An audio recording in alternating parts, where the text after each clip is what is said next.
La Namibie a condamné l'Allemagne pour avoir rejeté une plainte de l'Afrique du Sud, la plainte que l'Afrique du Sud a présentée à la Cour de justice internationale à l'égard d'Israël par rapport à ce qui se passe à Gaza.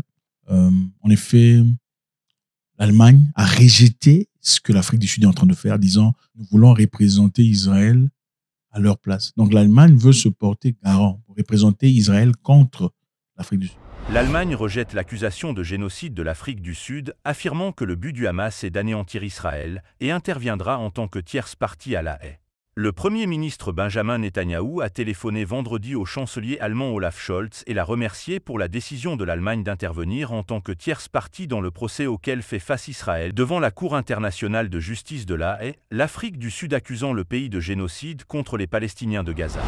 Je ne sais pas à quel point on devient suceur des jambes, des pieds d'une personne. Vous savez, quand on essaie tellement dur de se faire aimer par quelqu'un, on est au point de dire, ah, donne-moi, je vais te laver les habits. Je lave mes chaussettes. Donne-moi des chaussettes, je vais laver des chaussettes.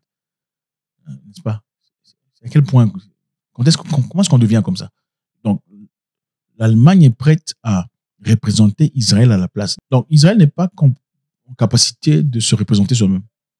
Et la Namibie est contre ça, très fâchée. Le président de la Namibie a exprimé sa profonde préoccupation face à la décision choquante communiquée par le gouvernement d'Allemagne, dans laquelle il a rejeté la plainte présentée par l'Afrique du Sud contre Israël. L'Allemagne a ignoré la mort de plus de 23 000 Palestiniens à Gaza et divers rapports des Nations Unies, a regretté la Namibie, rappelant le déplacement interne de 85% des civils à Gaza. Parce que, bon, historiquement parlant, la Namibie est un pays qui a une histoire avec l'Allemagne. L'Allemagne et la Namibie négocient depuis plusieurs années pour faire la lumière sur ce qui s'est passé entre 1904 et 1908. Des dizaines de milliers d'Herero et de Nama avaient été tués par des colons allemands. Des massacres considérés par les historiens comme le premier génocide du XXe siècle. Vous savez, généralement, les Africains, quand ils sont généreux et amicaux dans leur pays, leurs habitations, ils sont venus dans le temps avec amitié. Mais les Allemands, à l'époque, ont très vite changé de position. Ils ont commencé à prendre des terres de force, ils ont ravi des terres, ils ont pris les vaches, les veaux, tout ça, de force. Ils ont commencé à menacer cette population namibienne. Et voilà, les Namibiens n'ont pas aimé et puis ça a été choquant. Ce qu'ils ont fait après, ils ont fini les Namibiens comme pas possible. On a fini 80% de la population. C'était choquant. Donc, ce qui se passe aujourd'hui, ce n'est pas nouveau. Et la Namibie s'oppose à l'Allemagne.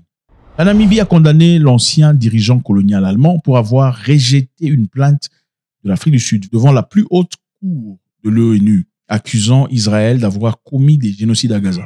L'Afrique du Sud s'est présentée pour aller accuser. Les Allemands se sont interposés. Les Namibiens disent non, vous aussi, ne vous pas ouvrir votre bouche. Donc, vous n'êtes pas en position de parler sur ce sujet parce qu'avec tout ce que vous avez fait dans le passé sans le reconnaître. Parce qu'évidemment, l'Allemagne n'a jamais reconnu. En fait, ils ont reconnu avec beaucoup d'efforts, beaucoup de pression. Ce n'est que plus tard qu'ils avaient reconnu, bon, en fait, on a fait des choses atroces dans votre pays. Vous n'avez pas le droit de dire ce que vous êtes en train de dire. L'Allemagne a proposé d'intervenir au nom d'Israël. Imaginez-vous. Intervenir au nom d'Israël dans l'affaire portée plainte par l'Afrique du Sud devant la Cour internationale de justice. Vous voyez le niveau de l'escunisme. Moi, je veux me présenter pour défendre. Incroyable. Le président Hage Reynob a exhorté l'Allemagne à reconsidérer sa décision impestive d'entretenir en tant que tiers dans la défense. Incroyable. Alors, l'histoire de la Namibie et l'Allemagne est très claire. Ils sont venus, ils ont pris les terres, ils ont bousculé les gens, ils ont ravi les bétails, ils ont pris tout ce que les Namibiens avaient. Les Namibiens, en réalité, sont composés de plusieurs peuples, mais principalement les Herero, les Nama, les Danama et les San. La population Herero s'est levée contre ça parce qu'ils ne pouvaient pas accepter que des Allemands viennent chez eux, qu'ils prennent le pays en otage. Et leur dirigeant, au nom de Samuel Maherero, en 1904, s'est levé avec ces hommes pour combattre les Allemands. Ils ont combattu les Allemands, ils ont lutté, ils ont performé assez bien pendant un temps, jusqu'au point où les Allemands étaient prêts à négocier avec eux pour trouver un terrain d'entente. Ça sera quelques mois plus tard que l'Allemagne enverra le lieutenant Lothar von Trotha, un finisseur. C'était un méchant, un mauvais comme pas possible.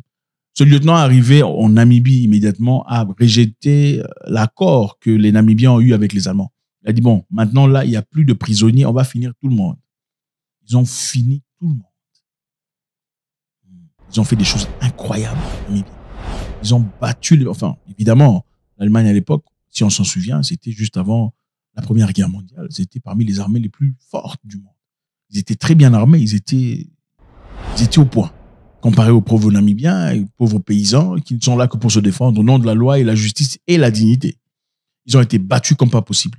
Et on a repoussé ces gens, on a repoussé les Namibiens jusqu'au coin. Ils ont fini tout le monde. On ne prenait plus des prisonniers. On finissait, les femmes subissaient des conséquences incroyables. Vous savez exactement ce que c'est. C'était inacceptable, injustifiable. Ce sera plus tard qu'on va renvoyer le lieutenant en Allemagne. C'est là que l'Allemagne va retirer, changer un peu sa policy ou changer son modus operandi en Namibie. C'est alors là qu'on a commencé à accepter les Namibiens et les mettre dans des camps de concentration. Comme vous connaissez, oui, les Namibiens sont entrés dans des camps de concentration, dans leur propre pays. Et là-bas, il y avait beaucoup de maladies, beaucoup de difficultés, beaucoup sont tombés. C'était un moment horrible pour le pays. Et on dit que 80% de la population a été tombée à travers ça. 80% de la population. Et pendant longtemps, l'Allemagne ne reconnaissait pas ces histoires. Comme d'habitude, on ne reconnaît pas. Non, contrairement à ce qu'ils ont fait avec Israël, ou les Juifs à l'époque. Les Juifs ont reçu beaucoup de reconnaissance, beaucoup de « nous sommes sorry, mais à culpa, voilà ce qu'on va donner en retour ». Il n'y a jamais eu de compensation pour les Namibiens et autres. Bon, vous, on vous demande d'oublier, il faut oublier. Eux, là-bas, il faut payer. Ils ont payé, ils ont aussi payé les Amérindiens, mais vous, on vous demande d'oublier, comme naturellement. Eux, là-bas, n'oublient jamais, mais vous, il faut oublier. No peace-loving human being can ignore. Aucun être humain épris de paix ne peut ignorer le carnage perpétré contre les Palestiniens à Gaza. La guerre à Gaza nous montre qu'il existe deux types d'êtres humains, ceux qui peuvent être tués comme un chien et ceux qui sont sains. Those who can be killed like dogs and those who are holy. Alors, le président namibien, qui n'a peur de personne, le dit ouvertement, le président Harry Renkop, il dit l'Allemagne n'a pas le droit ou devrait avoir honte de s'exprimer ainsi. Je vous dis d'ailleurs qu'à l'époque, les Allemands ont pris ça, les Namibiens, ils ont emmené chez eux. Beaucoup, ils ont emmené ça chez eux pour mettre dans des musées. C'est qu'en 2021 que Berlin a reconnu avoir commis le génocide en Namibie. Les colonisateurs allemands ont fini plus de 70 000 euros à l'époque. 80% de la population. Incroyable. Le président namibien est une personne forte. Ce sont des gens qui sont différents. Comme je vous dis, toujours les Africains ne sont pas les mêmes. Il faut m'excuser. Il faut arrêter de nous appeler frère, mon frère. Je ne suis pas ton frère, je ne te connais pas. Il faut aller chercher ton frère chez ta maman. La fraternité, c'est le soutien. Ce n'est pas dans les paroles. La Namibie est le seul pays africain. Le seul pays. J'espère que le Maroc viendra après. Il paraît que le Maroc vient après. Le seul pays africain aujourd'hui à avoir soutenu l'Afrique du Sud dans sa démarche. On le soutient des Palestiniens. Le seul pays africain ouvertement soutient l'Afrique du Sud dans sa démarche. Où sont les pays africains? Où sont les pays africains? Vous parlez de fraternité.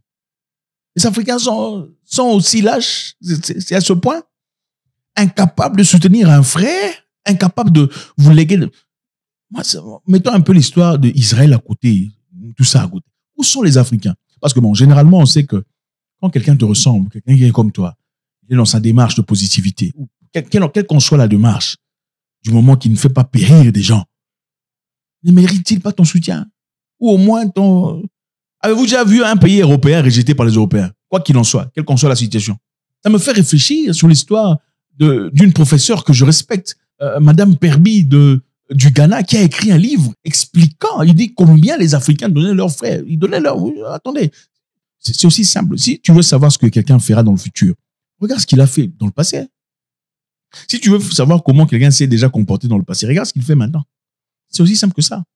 Si l'Afrique du Sud peut se lever, c'est que beaucoup d'entre vous, aujourd'hui, pensent que c'est correct. D'ailleurs, dans vos cœurs, même si vous n'avez pas le courage de le dire, si l'Afrique du Sud peut ne pas avoir de soutien des gens, qu'est-ce qui s'est passé dans le passé pendant que les colonialistes, les esclavagistes venaient en Afrique pour chercher des gens? Je suis convaincu qu'ils disaient, ah non, lui, prenez-le, donnez-moi seulement, 3 miroirs, prenez toute la famille. N'est-ce pas?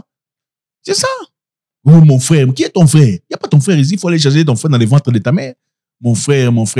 Oh, nous sommes compatriotes. Quel compatriote? La fraternité, c'est dans l'action. On dit que c'est probablement le Maroc sera le prochain pays à soutenir. Il faut qu'on vérifie, à soutenir l'Afrique du Sud. Est-ce que les Marocains sont comme les Sud-Africains? Non. Les Marocains sont-ils comme les Sud-Africains? Généralement, on accuse les Marocains d'être méchants, tout ça. Bon, bien qu'ils ne sont pas parfaits. Où sont les Africains pour soutenir les Sud-Africains? Il n'y en a pas. Parce que beaucoup ont perdu cette sensibilité. Dans les années 60, vous étiez déjà libre. Et beaucoup parmi ceux qui ont existé dans les années 60, beaucoup n'existent plus. Ceux qui ont vraiment vécu cette peine ne sont plus. Donc, c'est une génération diluée complètement. Une génération milkinisée. Vous avez bu trop de milk. Les Sud-Africains, jusqu'en 1994, étaient toujours sous le joug de l'apartheid. Donc, ils savent ce que c'est l'injustice. Ils ont conscience de ce que c'est être mal dans sa peau, dans ses propres terres. Voilà pourquoi ils aiment pas les étrangers. Parce que vous n'êtes pas les mêmes. Vous n'avez pas les mêmes mentalités. Comment on va vous aimer? Vous êtes des lâches. Comment on peut vous aimer dans un pays où les gens se sont battus pour leur propre liberté? Les jeunes sont tombés pour leur propre liberté. Ils se sont levés dans les rues. Ils sont pas en train de plaider, oh, notre gouvernement. Pourquoi vous pensez que le gouvernement sud-africain respecte les Sud-Africains? Ils ne font pas des bêtises là-bas. Oh, on a pris l'argent, on a construit un building. Il y en a pas. S'il y en a, c'est bon, bien sûr, partout il y en a. Mais ce n'est pas flagrant comme chez vous, où on s'en fout éperdument de vous. Ils savent que la population va sortir dans les rues et feront des dégâts matériels. Parce qu'ils sont différents. Ils n'ont pas peur. Ils ne sont pas des poltrons, des foussards, des gens qui disent hey, ils parlent, fuck.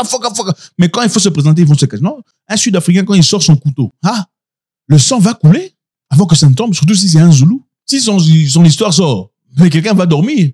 Un homme, ce n'est pas celui qui prie, qui attend la volonté de Dieu, qui attend que les... Non, un homme, c'est une personne qui prend les décisions, même quelquefois au péril de sa vie, pour les choses qu'il croit, pour les choses pour lesquelles il a des fortes convictions, au péril de sa vie. Prenez-moi, j'en ai marre de vivre comme un esclave.